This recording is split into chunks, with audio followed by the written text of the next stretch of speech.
말씀 보겠습니다. 마태복음 5장 17절에서 18절입니다. 제가 봉독해 올려드리겠습니다. 내가 율법이나 선지자를 폐하러 온 줄로 생각하지 말라. 폐하러 온 것이 아니요 완전하게 하려 함이라. 진실로 너희에게 이르노니 천지가 없어지기 전에는 율법의 1.1획도 결코 없어지지 아니하고 다 이루리라. 그리스도 안에서 이루는 완전함이란 제목으로 말씀 증가하겠습니다. 자, 오늘은 마태복음 5장을 강의하겠습니다. 자, 5장의 마지막 구절이 48절입니다. 너희 아버지의 온전하심과 같이 너희도 온전하라. 여기 결론이죠. 저와 여러분이 어떻게 온전할 수 있습니까? 완전할 수 있습니까? 자, 온전하다는 건 완전하다는 말이거든요. 완벽할 수 있습니까? 그 이유를 오늘 마태복음 5장 17절, 18절에 잘 나와 있습니다. 1번이죠. 율법을 완전하게 하신 그리스도. 자, 우리는 율법을 지킬 수도 없고 부분적은 지킨다 하더라도 완전히 지킬 수가 없습니다. 그래서 갈라디아 3장 10절에는 뭐라고 나왔냐니까 율법 행위에 속한 자들은 저주 아래에 있나니. 그죠? 모든 일을 항상 행하지 아니하는 자는 뭐래요? 율법책에 있는 그대로. 모든 일을 항상 행하지 아니하는 자는 저주 아래에 있는 자라 하였습니다. 그렇죠? 우리가 율법을 알든 모르든지 간에 하나님 말씀 안에 거하지 않은 모든 사람들 다 저주 아래에 있고 지키지 않은 사람들 다 저주 아래에 있습니다. 저와 여러분도 마찬가지 저주 아래에 있을 수밖에 없죠. 지킬 수 없기 때문에 그렇습니다. 지속적으로 지킬 수 없기 때문에 그렇습니다. 그래서 우리는 완전할 수 없습니다. 그런데 1번에 1번입니다. 그죠? 오늘 읽었던 본문이죠. 율법이나 선지자를 폐하러 온 줄로 생각하지 말라. 폐하려는 것이 아니고 완전하게 하려 합니다. 그죠? 예수님께서 율법을 완성시키신 겁니다. 지킬 수 없는 율법인데 갈라디아 3장 24절에 보니까 율법이 우리를 그리스도께로 인도하는 초등교사가 되어 우리로 하여금 믿음으로 말미암아 어렵다함을 얻게 하려 함이라. 율법을 지킬 수 없는데 율법을 예수 그리스도께서 완성함으로 우리는 그리스도 안에 있기 때문에 같이 율법을 완전하게 지킨 자가 되어 버렸다는 겁니다. 그래서 우리는 왜 완전할 수 있냐? 그리스도께서 율법을 완전하게 했기 때문에 저와 여러분들은 그 안에 있기 때문에. 자, 그래서 이렇게 표현했습니다. 마태복음 5장 19절에는 그러므로 누구든지 이 계명 중에 지극히 작은 것 하나라도 버리고 또 그같이 사람을 가르친 자는 천국에서 지극히 작다 일컬음을 받을 것이요 누구든지 이를 행하여 가르치는 자는 천국에서 크다 일컬음을 받으리라. 자칫 잘못하면은 율법책을 다 지키는 자는 크고 어떤 거 안 지키고 어떤 거 지키는 자는 작다 이렇게 해석할 수 있습니다. 그 말이 아닙니다. 마태복음 5장 17절 18절에 그 율법을 완성 그리스도 안에 있기 때문에 그 안에 있기 때문에 율법이 완성되어졌어요. 아니 그래서 예수 믿은데 이 친구가 범죄했단 말이에요. 너 그러면 지옥 가. 이게 뭡니까? 그리스도께서 율법을 완성한 것을 인정하지 않는 거예요. 그러니까 작은 것 하나를 버린 거죠. 아니 그리스도 안에서 선하게 사는 사람은 축복받아. 틀린 말은 아니잖아요. 그죠? 그건 지키는데 그리스도 안에서 범죄하는 지옥 가. 이거는 하나님의 그리스도께서 율법을 완성한 것을 부인하는 거잖아요. 그 말을 했다고 지옥 가는 건 아니잖아요. 그죠? 그런 말을 한 사람도 그 말을 들은 사람도 지옥 가는 게 아니에요. 예수 믿으면 구원받으니까. 왜? 그리스도께서 율법을 완성시켰으니까. 그러니까 그리스도 안에 있으면 다 끝났다라는 것을 인정하지 않는 자. 그죠? 그게 작은 거 하나를 버리는 자입니다. 그리스도 안에 있는데 이건 너무 심한 범죄야. 그렇기 때문에 그거는 지옥 갈 수도 있어. 작은 것 하나를 버린 자예요. 그래서 작다라고 이렇게 하는 거예요. 그러나 그리스도 안에 그리스도께서 완전히 율법 완성했기 때문에 괜찮아. 죄지어라, 죄지어도 괜찮다. 그 말이 아니잖아. 이 말은 그죠? 마음대로 살아라, 엉망을 살아라. 그래도 괜찮다. 그 말이 아닙니다. 그것 때문에 구원이 바뀌지 않는다는 거예요. 그리고 그럴지라도 실수한 거 하나님께서 치유하시고 회개하면 용서하시고 회개 안 해도 구원과 상관없이 그리스도께서 이미 근본적으로는 해결하셨고 회개하면 관계가 행복되어지고 영적 문제 하나님께 치유하기 때문에 과정이다. 그래서 괜찮다. 그 말입니다. 그렇게 인정하는 자가 천국에서 큰 자라는 거예요. 그래서 1번에 3번 뭡니까? 서기관과 바리새인보다 더 큰 의를 주셨다. 내가 너에게 이르노니 너희 의가 서기관과 바리새인보다 더 낫지 못하면 결국 천국에 들어가지 못하리라. 왜요? 서기관과 바리새인들은 율법을 어떻게 지켰습니까? 다 지킬 수 없잖아요. 그죠? 아는 것만큼 그도 부분적으로 지켰을 뿐이죠. 그죠? 그보다 의가 커야죠. 그보다 큰 건 뭡니까? 완전한 율법을 이루신 그리스도를 믿음으로 그리스도께서 율법을 완성했듯이 그 안에 있는 자도 율법이 완성되어진 겁니다. 그러니까 당연히 서기관과 바리새인보다 더 의로운 것이죠. 당연히 천국 가는 것이죠. 서기관과 바리새인처럼 하면 어떻게 됩니까? 그거 못 받잖아요. 당연한 겁니다. 자, 이거를 먼저 봐야 돼요. 마태복음 5장의 핵심은 마태복음 5장 17절에서 18절이에요. 그게 핵심이에요. 결론은 48절입니다. 자, 그리스도께서 율법을 완성했기 때문에 두 번째입니다. 이제는 복에 대한 개념이 바뀐 거예요. 우리가 선한 일을 하면 선한 응답을 받습니다. 악한 일을 하면 악한 응답을 받습니다. 인과응보. 그 사상이 부분적으로는 맞아요. 그러나 그거를 뒤틀리게 만드는 방법이 있습니다. 선한 일을 해도 악한 영이 간섭하면 망하는 거예요. 악한 가운데 있어도 그리스도의 영께서 회개의 영을 주시고 그리스도의 피로 고치시면 사는 겁니다. 그래서 그리스도 안에 있는 자는 이제는 그리스도 안에서 그리스도께서 주시는 복을 찾아야 돼요. 세상에서 말하는 완전하지도 못한 사단이 간섭하면 쉽게 무너지는 그러한 인과응보의 복이 아니라 그리스도 안에 있는 완전한 복. 그게 마태복음 5장 1절에 12절입니다. 3절에 일어나죠. 심령이 가난한 자. 뭡니까? 죄와 죽음과 사단에 잡힌 나의 모습을 보면서 오호라, 나는 이 완전히 망한 자로구나. 그죠? 심령이 가난한 자입니다. 나의 죄성, 나의 운명 해결할 수 없구나. 하나님만이 해결할 수 있구나. 심령이 가난한 자죠. 당연히 천국이 그들 것이요. 구원의 역사 일어나죠. 애통하는 자는 복이 있나니 그들이 위로를 받을 것이요. 나는 구원받음에서도 불구하고 구원받았음에도 불구하고 여전히 나는 불신자보다 더 못한 죄성과 악한 마음이 나를 괴롭히는구나. 그죠? 복음으로 결론 났는데도 내 모습은 여전히 육신에 잡혀 있구나. 아니, 저 사람이 어떻게 저런 일을 행할 수 있느냐? 그렇습니다. 애통해야 돼요. 복음 가슴에서 불구하고 우리의 연약함을 애통해야 됩니다. 뭘 받습니까? 위로를 받을 것이요. 하나님께서 위로한다는 거지요. 그러면서 뭐라고 나옵니까? 온유한 자는 복이 있나니 그들이 땅을 기업으로 받을 것이요. 몇 번 얘기하지만 야생마가 잘 길들여지는 걸 보고 온유하다. 그 온유한 자는 뭘 받습니까? 땅은 구약의 경제의 축복 혹은 후대의 축복을 의미합니다.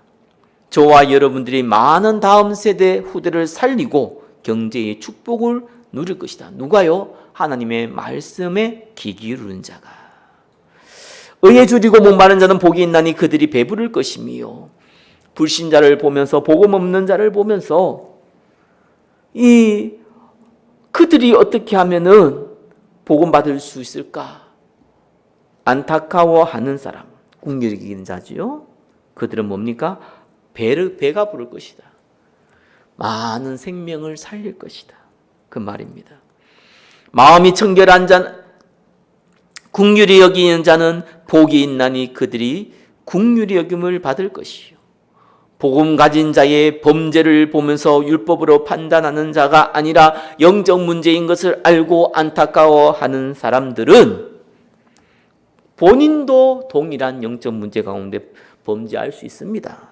그때 긍휼히 여김을 받을 것이다. 마음이 청결한 자는 복이 있나니 그들의 하나님을 볼 것이요. 백부장이 말씀만 하옵소서 그러면 내 하인이 낫게 싸움나이다 했듯이 말씀 그대로 하나님 나는 믿습니다. 그 사람은 하나님은 본다. 기도응답을 받을 것이다. 그 말입니다. 화평케 하는 자는 복이 있나니 그들이 하나님의 아들이라 일컬음을 받을 것이요. 하나님과 사람이 원수되었는데 이 원수됨을 화목으로 바꾸는 자. 그 사람은 하나님의 아들, 전도자라고 부름받을 것이다. 의를 위하여 박해를 받는 자는 복이 있나니 천국이 그들의 것이며 나로 말미암아 너희를 욕하고 박해하고 거짓으로 너희를 거슬려 모든 악한 말을 할 때에 너희에게 복이 있나니 기뻐하고 즐거워하라. 하늘에서 너희의 상이 큼이라. 너희 전에 있던 선지자들도 이같이 박해하였느니라. 많은 전도자들이 순교했습니다. 초대교회는 250년간 복음 때문에 핍박받았습니다. 그들은 오히려 복이 있었습니다. 하늘에서 너희의 상이 큼이라. 가문, 지어, 시대 살리는 큰 축복이 임한다라는 얘기입니다. 세상 사람들은 어떻게 애통하는 것이, 심령이 가난한 것이, 온유한 것이, 긍휼히 여기는 것이 복이 있겠습니까? 오히려 어리석은 자다. 오히려 손해보는 것이 이익이 아니라 큰 손해를 보게 된다. 맞습니다. 세상은 그걸 올립니다. 그러나 우리는 그럴 필요가 없는 거예요. 왜요? 그리스도께서 생사복의 주관자가 우리가 그 안에 있으니까 하나님이 원하는 것을 하면은 복은 따라온다는 거예요. 불신자가 이렇게 한다 복 받습니까? 아닙니다. 불신자는 이렇게 하면은 더 인생 망칩니다. 전도자는 이렇게 하면은 복 받는 거예요. 왜요? 전도자는 그리스도께서 복을 주시니까. 그리스도 안에 있으니까. 그리스도께서 완성하셨으니까. 2분의 2번 뭡니까? 그래서 그리스도께서 율법을 완성했기 때문에 저와 여러분은 이 세상에 소금과 빛이다. 그렇기 때문에 2분의 3번 우리는 그 소금의 맛을 내야 되고 빛을 드러내도록 해야 된다. 명했습니다. 뭐라고 얘기했습니까? 이같이 너희 빛이 16절이죠. 사람 앞에게 비치게 하여 명령하는 겁니다. 그들로 너희 착한 행실을 보고 하늘에 계신 너희 아버지께 영광을 돌리게 하라. 너희 착한 행실이 뭡니까? 선한 행위를 얘기하는 겁니까? 뭐 틀린 말은 아닙니다. 그죠? 그러나 빛이 사람 앞에 비쳐야 되는 거예요. 복음 정하는 행실, 하나님 보기에 착한 행실입니다. 복음 때문에 헌신할 수 있고 복음 때문에 양보할 수 있고 복음 때문에 기도할 수 있고 복음 때문에 섬길 수 있는 그것을 보고 하나님께 영광 돌리게 하라.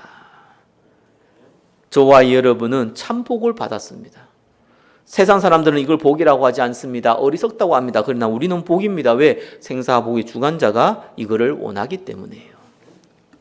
3번입니다. 그래서 복음 안에 있는 사람은 참된 교훈, 세상에서 말하는 율법에서 말하는 교훈이 아니라 그리스도께서 말하는 교훈을 행할 수 있는, 아니 행해야지만 되는 그러한 응답을 받았습니다.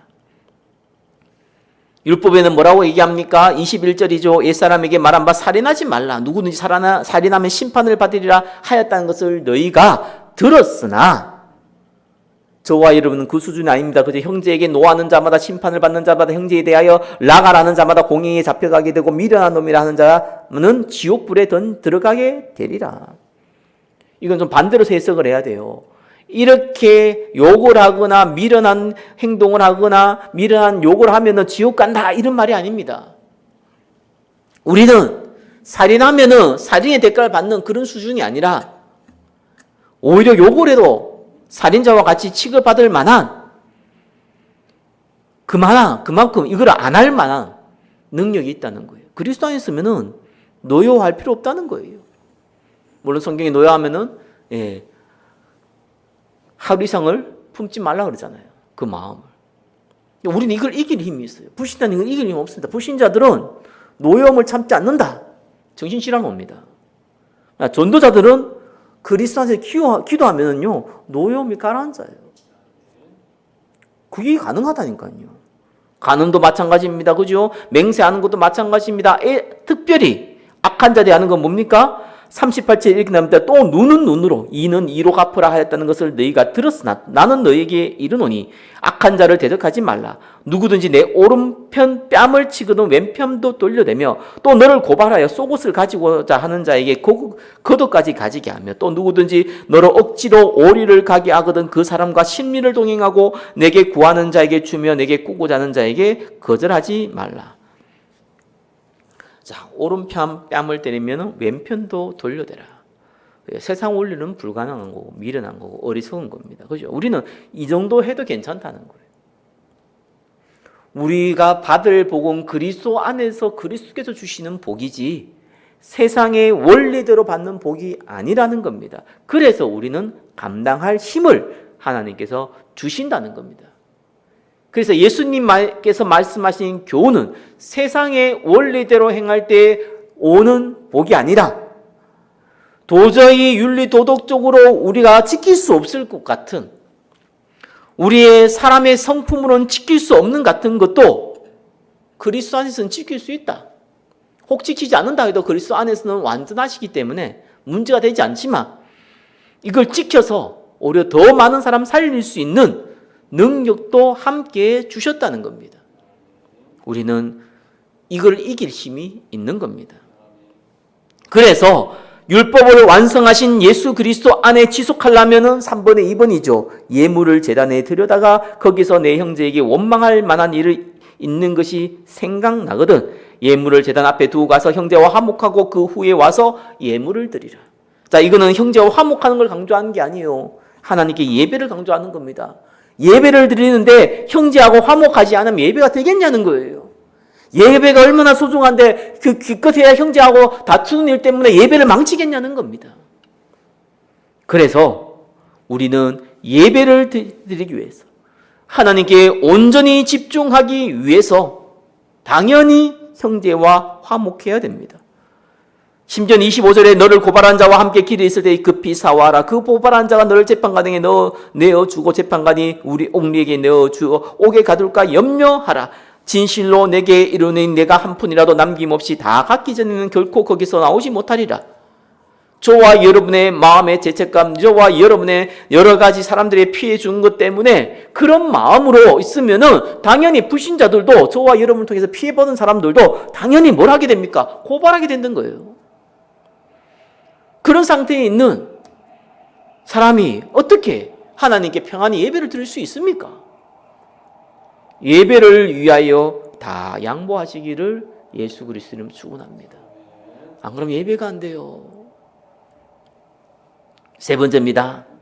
그래서 예수님이 이렇게 명했습니다. 또 내 이웃을 43절이죠. 또 내 이웃을 사랑하고 내 원수를 미워하였다는 것을 너희가 들었으나 나는 너희에게 이르노니 너희 원수를 사랑하며 너희를 박해한 자를 위하여 기도하라. 이같이 한즉 하늘에 계신 너희 아버지의 아들이 되리니 이는 하나님이 그 해를 악인과 선인에게 비추시며 비를 어려운 자와 불의한 자에게 내려주시며 너희가 너희를 사랑한 자를 사랑하면 무슨 상이 있으리요? 세리도 이와 같이 아니하느냐? 또 너희가 너희 형제에게만 무난하면 남보다 더한 것이 무엇이냐? 이방인들로 이같이 아니하느냐? 그러므로 하늘에 계신 너희 아버지의 온전하신 것 같이 너희도 온전하라.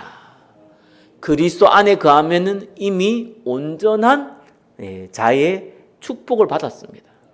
그래서 세상을 대하고 만남을 대하고 세상의 원리를 대할 때에도 하나님이 주시는 수준 높은 세상에서는 미련하게 볼지 몰라도 도저히 어떻게 이렇게 살아갈 수 있냐고 얘기할 줄 몰라도 그 미련해 보이는 그 빛과 소금의 역할을 해도 우리는 망하지도 않고, 불신자는 이렇게 하면 정신질환까지 온다니까. 스트레스 받아서 정신질환은커녕 오히려 응답의 축복 주신다는 겁니다.